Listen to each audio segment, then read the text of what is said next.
You remember Abraham Maslow? Yun din naman yung sinasabi ni Maslow eh.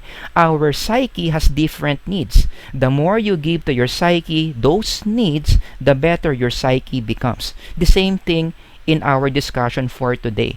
Habang sinasatisfy mo yung mga curiosity mo about life after death, the more mas nagiging maganda yung iyong psyche.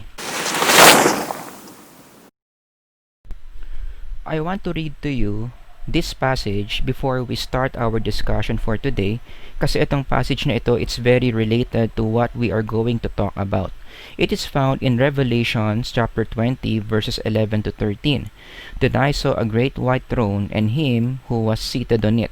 From his presence earth and sky fled away, and no place was found for them. And I saw the dead, great and small, standing before the throne, and books were opened. Then another book was opened, which is the book of life. And the dead were judged by what was written in the books, according to what they had done. And the sea gave up the dead who were in it. Death and Hades gave up the dead who were in them. And they were judged, each one of them, according to what they had done.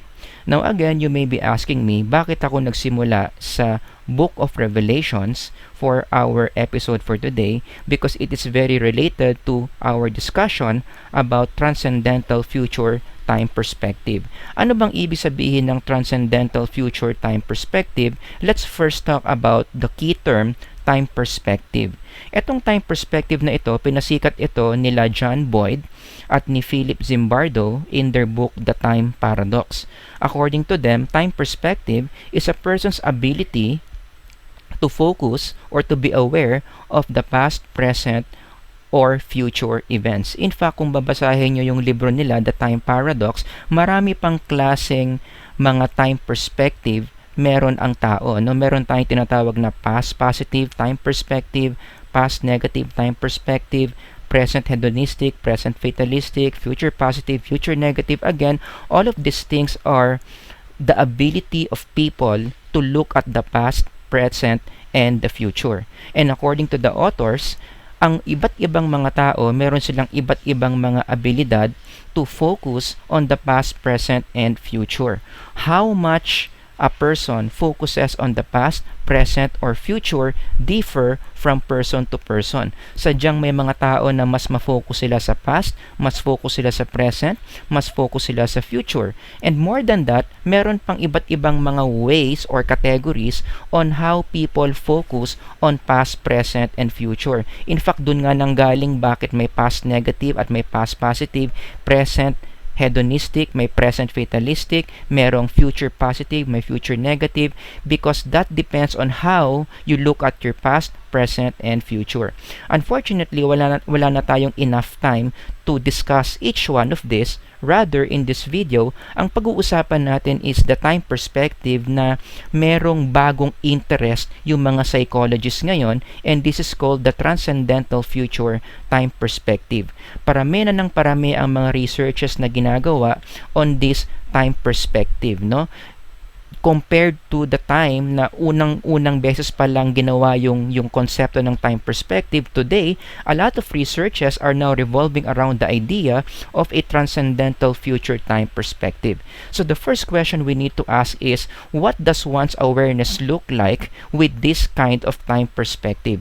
Ang isang taong mataas ang kanyang transcendental future time perspective, or TFTP for short, meron silang ability to be aware or to think about concepts and events that happen about life after death.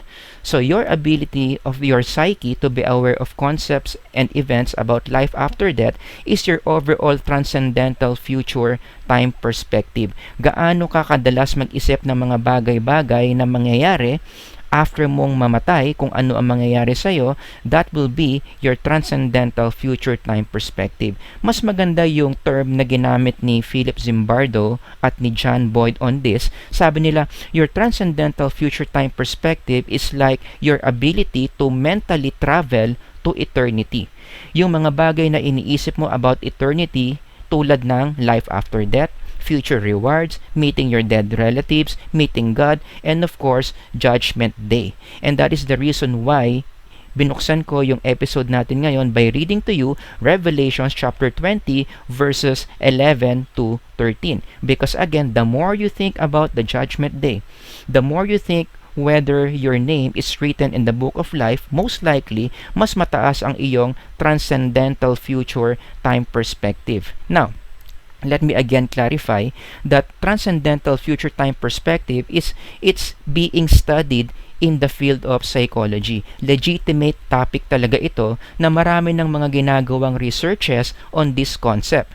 In fact, if we want to better understand the concept of TFTP, one way to do that is to take a look at a psychological test that measures TFTP.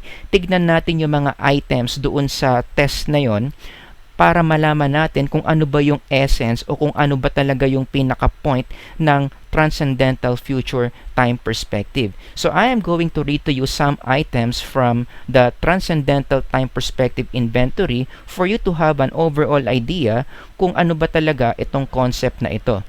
These are items from 1 to 4. I think about the time after my death. My future is not only what is temporal but also what is beyond temporality.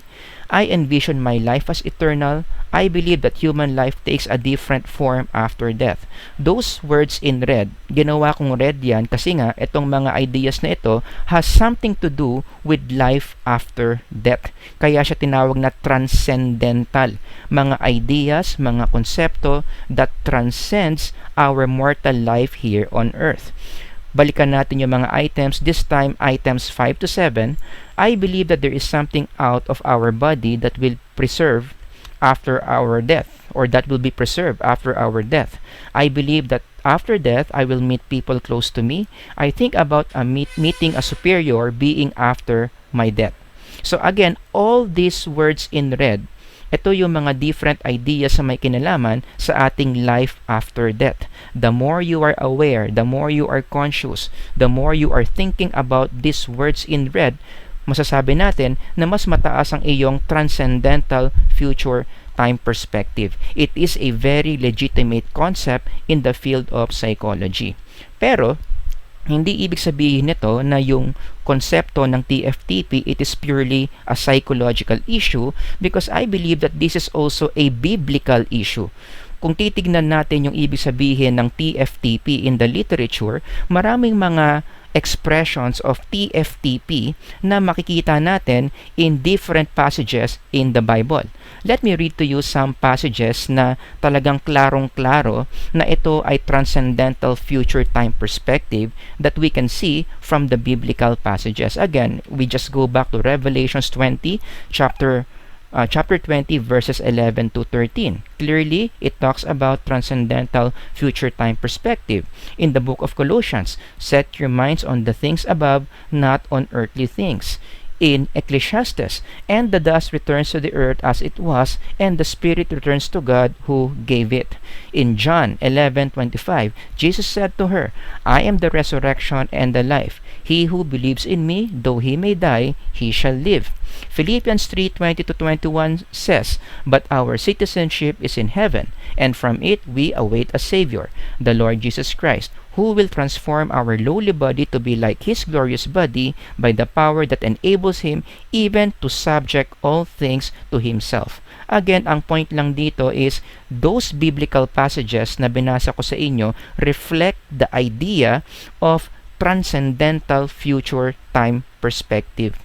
Diba? And again, that amazes me because how can something that is so psychological na talagang it's a legitimate issue in the field of science be already reflected in the pages of the Bible? In fact, kung isa-summarize ko yung idea na yan, the implication of this is the psychological idea of transcendental future time perspective is clearly written in the Bible even before the science of psychology. And again, just to follow up with this implication, this should make us more respectful of what the Bible has to say about how the human psyche works. Diba? Kasi yung isang napaka-legitimate na idea in the field of science, it is already being seen. It is already being expressed in the Bible. So dapat tataasan palalo natin ang respeto natin in the Bible when it talks about things about the human psyche. Now, there's one more interesting thing I want to share about transcendental future time perspective. In one study by the following authors, hindi ko alam kung paano ito i-pronounce, no? Pero ang sinasabi lang nila in their study is, according to their research, majority of people think about their life after death. Nung tinanong nila yung libo-libong mga tao if they think about what will happen to them after they die, majority of them said yes, they do. And you may ask me as a psychologist, saan nanggaling yung concern ng mga taong ito about what will happen to them after they die? Again, I think the answer to this question is very biblical. It has something to do with how our spirit, with how our psyche is designed by God. Ecclesiastes 3:11. He has made everything before in its time. He has also set eternity in the human heart. I want you to focus on that sentence. He has set eternity in the human heart. Ang tao, kaya tayo concerned about what will happen to us after death is because we are designed by God to be that way. Innate desire natin ang mag-isip ng mga bagay-bagay after our death about eternity because we are designed by God to be curious about these things. In fact, I would even say na kaya ang religion ginawa ng tao, it is because this is the way we express our TFTP. Contrary to some psychologists, sabi nila 'di ba ang religion ito lang kasi yung mga fantasies natin. Dito natin nilalagay yung mga fantasies natin of being a mortal being. Kaya daw may religion kasi yung mga wish natin na sana totoo, doon natin binubuho sa religion. That's why we create concepts like life after death, God, hope, so on and so forth. I tend to disagree.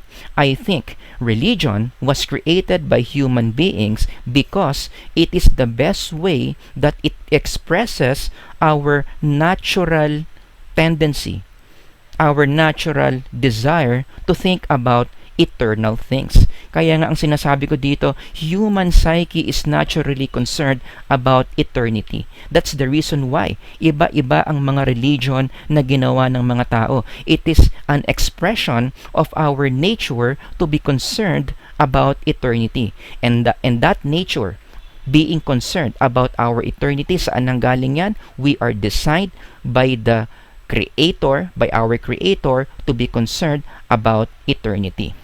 Now, you might ask me, okay, if I am going to be concerned about my eternity, if I am going to think about things na mangyayari sa akin after I die, is this something good for me? Well, ano ba yung mga different effects nito ng transcendental future time perspective sa psyche ng tao? Well, the good news here is, it is good for the psyche to think about eternity. Remember, ang sinasabi sa Ecclesiastes, di ba? He has put eternity into man's heart. Ibig sabihin, meron tayong natural desire, meron tayong natural longingness to satisfy our questions about eternity.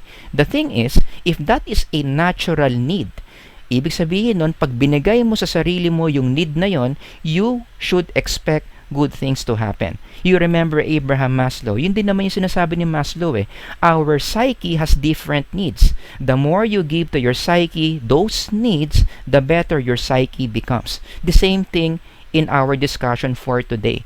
Habang sinasatisfy mo yung mga curiosity mo about life after death, the more mas nagiging maganda yung iyong psyche. Okay? And what are those things that we need to expect na maganda? No, the more we satisfy our desire for eternity, number one, it strengthens your perseverance and motivation. This is based on a study done by Nutt in 1985. Sabi niya sa kanyang pag-aaral, when people look at the future, especially when they expect good things to happen in the future, nagpapataas pala yun ng perseverance at ng motivation. So kapag ikaw, mababa ang perseverance at motivation mo and you want to increase it, one way to do it or one way to do is to anticipate positive things that will happen in the future. I think maraming makaka-relate sa example kong ito. No? Maraming mga empleyado, Monday pa lang, pagod na. Monday pa lang gusto na kaagad, ayaw na kaagad mag-work. Mababa na kaagad ang perseverance and motivation. If you are one of those workers na Monday pa lang pagod ka na, one way to deal with that feeling is to anticipate good things in the future. And the best way that you can do that is to think about the weekend ahead. At maraming gumagawa niyan. Pag wala kang ganang magtrabaho o na Monday, tinatamad ka, isipin mo kung ano ang magandang mangyayari sa weekend. Isipin mo yung vacation leave na na-file mo na kahapon, di ba? Na magpupunta ka sa Boracay at marami kang mga magagandang gagawin doon. Natural tendency is magkakaroon ka ng energy, magkakaroon ka ng perseverance to work your way from Monday to Friday. Why? Because you are anticipating something good in the future. And you know what? The same principle applies to the psyche, in our psychological life, in our spiritual life. 'Di ba? Sabi nga ng mga researchers, no, bakit ba ang mga Christians matataas ang levels of perseverance and motivation? The same principle. Because most Christians, while they are still here on earth, the reason why nagper-persevere sila, the reason why motivated sila, is because they are anticipating something good will happen to them in the future.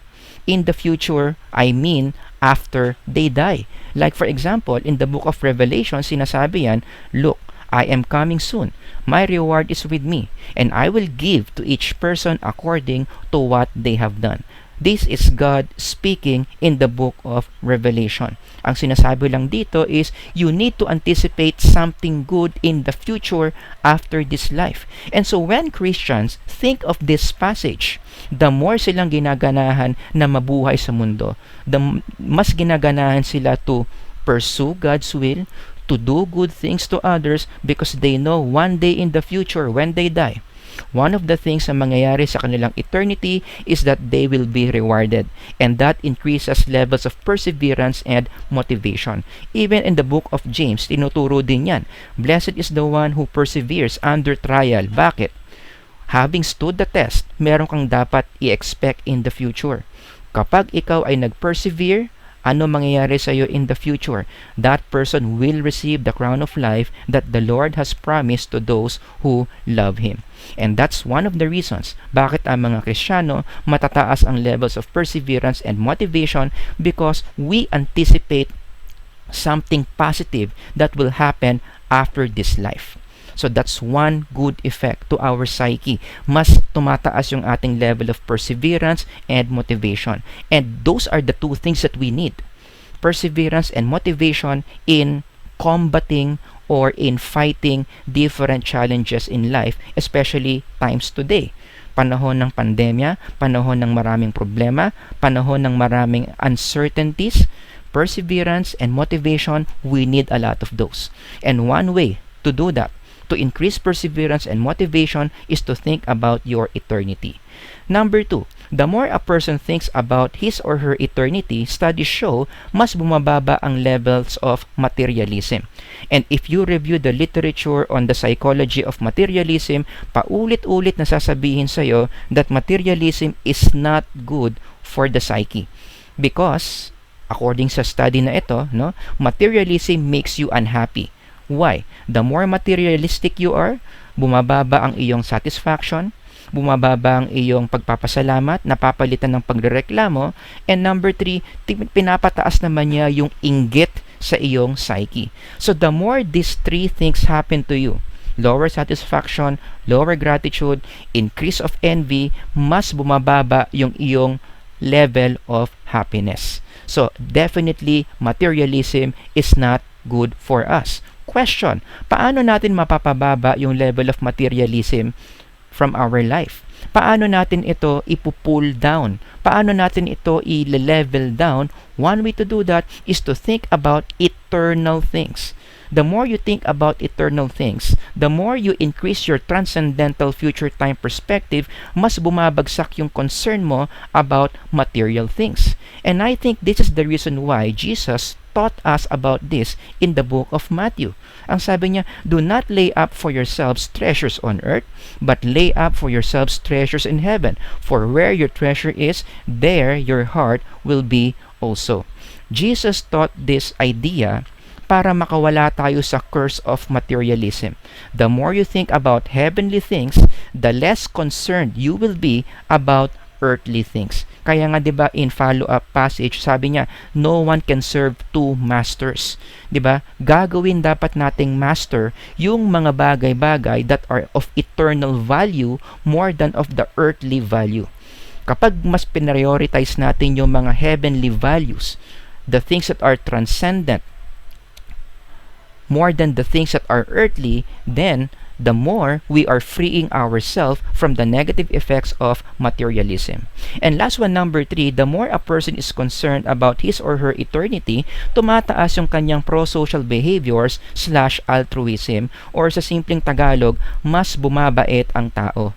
Ang mga taong madalas iniisip yung mga eternal things that will happen to them, overall mas bumabait. According to researches, according to literature, paano sila bumabait? Nagvo-volunteer sila ng maraming beses. They provide a lot of pro bono services. Ibig sabihin, hindi sila naniningil sa kanilang mga serbisyo. They are more likely to help people in need. They are more likely to give to different charities. The more likely they are going to give their time to other people or even their resources to those people who are in need. Because again, people na merong eternal perspective, they see the things that will happen to them after their death. The more they are motivated to do good things in the present. And you know what? The Bible, kung babasahin ninyo, the Bible consistently teaches us to do good things in anticipation of what is to come. Let me just read to you one passage from the Bible na talaga namang kitang-kita yung relationship between what we do right now and what will happen to us in the future. Matthew 25:31-40. When the Son of Man comes in his glory and all the angels with him, he will sit on his glorious throne. All the nations will be gathered before him, and he will separate the people one from another as a shepherd separates the sheep from the goats. He will put the sheep on his right and the goats on his left. Clearly, in this passage, ang pinag-uusapan dito again is Judgment Day. One of the ideas na kasama sa transcendental future time perspective. So the Bible, when you read it, it is giving you an idea of what God will do in the future or what will happen to you in the future when Judgment Day happens. Ituloy natin what will happen. Then the king will say to those in his right, "Come, you who are blessed by my Father, take your inheritance, the kingdom prepared for you since the creation of the world." Here you go. Verse 35, "For I was hungry and you gave me something to eat. I was thirsty and you gave me something to drink. I was a stranger and you invited me in. Indeed, clothes and you clothed me. I needed clothes and you clothed me. I was sick and you looked after me. I was in prison and you came to visit me." Then the righteous will answer him, "Lord, when did we see you hungry and feed you, or thirsty and give you something to drink? When did we see you a stranger and invite you in, or needing clothes and clothe you? When did we see you sick or in prison and go to visit you?" The king will reply, "Truly I tell you, whatever you did for one of least of these brothers and sisters of mine, you did for me." So kitang-kita in this passage talaga na yung mga present na ginagawa mo nagiging positive, nagiging beneficial for other people when you think about what will happen in the future. I think that's the point of the passage. You know, that our behaviors na ginagawa natin in the present moment must always be guided by what will happen to us in the future after we die. So the Bible constantly teaches this idea, and as a result, people are more likely to straighten up. Mas babait ang tao kapag nakita nila yung relationship between their present behavior and their transcendental future. So let me just close this video with some of takeaways kung ano ba yung mga pwede nating matutunan from this discussion. Number 1, I really think that one of the lessons na dapat nating matutunan ngayon is we need to think about life after death. Isipin natin, maging concerned tayo sa ano mangyayari sa ating transcendental future after this life. Remember, this is good for our psychological health. Contrary to some of the reactions that I hear from people kapag sinasabi kong isipin nila yung mangyayari sa kanila after nilang mamatay, 'di ba? Natatakot sila, morbid idea daw. It just caused them to be anxious. It's actually good for our psychological health. Remember, anong sinabi ng Bible? It is in our hearts. Okay, the idea of eternity is in our hearts. We need to be concerned about eternal things. So the more you satisfy your curiosity about eternal things, the better your psychological health will be. And of course, let's not forget, the more you think about life after death, mas gumaganda yung mga behaviors na ginagawa natin in the present life. So, wala kang pipiliin dyan. No? Talagang maganda ang maging concerned ka about your eternity. It's good for your psychological health and at the same time, mas bumubuti kang tao. And number 2, this is in connection to number 1, another practical application that we can learn from this video is it is psychologically good for you to read the Bible. 'Di ba? Kung gagawin mo yung number 1, nag-decide ka na, okay, I want to be more concerned about my life after death. Question, saan ko malalaman yung mga mangyayari sa akin about life after death? By reading the Bible. You know, because let me tell you, if there is one book in this world na meron kang access that is very perfect in explaining to you what will happen during life after death, it is none other than the Bible. That's letter A. Accurate picture of life after death that is being given in the Bible. So if you don't have any idea what will happen to you after your life here on earth, the Bible will accurately give you a picture of the things to come after you die. At meron pang bonus ang Bible dyan. That leads me to letter B. The Bible will also teach you what you can do to prepare for your transcendental future. So, hindi lang niya bibigay sa'yo kung ano yung mga mangyayari sa'yo in the future after you die, but the Bible will also teach you what are the things that you need to do for you to really prepare for your transcendental future after you leave this world. Let me just close this video by one quote coming from a very popular author by the name of Stephen King. Ang sabi ni Stephen King, ang ganda, God and the afterlife and all, that is certainly a subject that interested me. And I think it interests me more the older that I get. Parang sinasabi dito ni Stephen King na ang tao habang tumatanda, mas nagiging concerned sa life after death. And studies in developmental psychology are also showing that. No, na talaga ang tao habang tumatanda, yung kanyang tendency to think about the transcendental future mas tumataas. Pero ito ang point ko. You don't have to wait for the day that you are old to be concerned about life after death. You can start today. Ako naniniwala as long as nagigets mo na yung idea ng death, as long as meron ka ng idea of the transcendental future, you need to start early. Kahit 20 ka pa lang, 21 ka pa lang, you need to think about life after death. Huwag mo nang antayin na maging matanda ka na bago ka pa maging concerned about life after death. Well, after all, you are not even sure kung aabot ka sa pagiging matanda. That's one of the laws in developmental psychology. Nobody can say up until what developmental stage are you going to reach. So habang bata ka pa, as long as you have the moment right now, I think this is the best time to think about life after death. Sabi nga ng James, di ba? You are just a vapor that appears for a little while and then vanishes away. Life is too short. We will never know when we will go. And so one of the best responses that you can make with that idea is to be concerned about your life after death today. Ngayon pa lang, wag mo nang antayin yung sarili mo na tumanda before you should be concerned about life after death. In fact, wala ka namang katalo-talo eh. As I've mentioned a while ago, di ba? The more you think about life after death, good things happens to you. Let me just close with this quote coming from myself. Ang sabi ko, the best time to be concerned about what happens to you after death is while you are still alive. So I hope that this video is able to teach you again a very important spiritual skill, and that is your ability to be concerned about your transcendental future. Remember, we are designed, we are programmed by God to be concerned about our transcendental future. And it is our responsibility to ourselves to satisfy our curiosity about what will happen to us after we die. And we need to start today. Thank you for listening.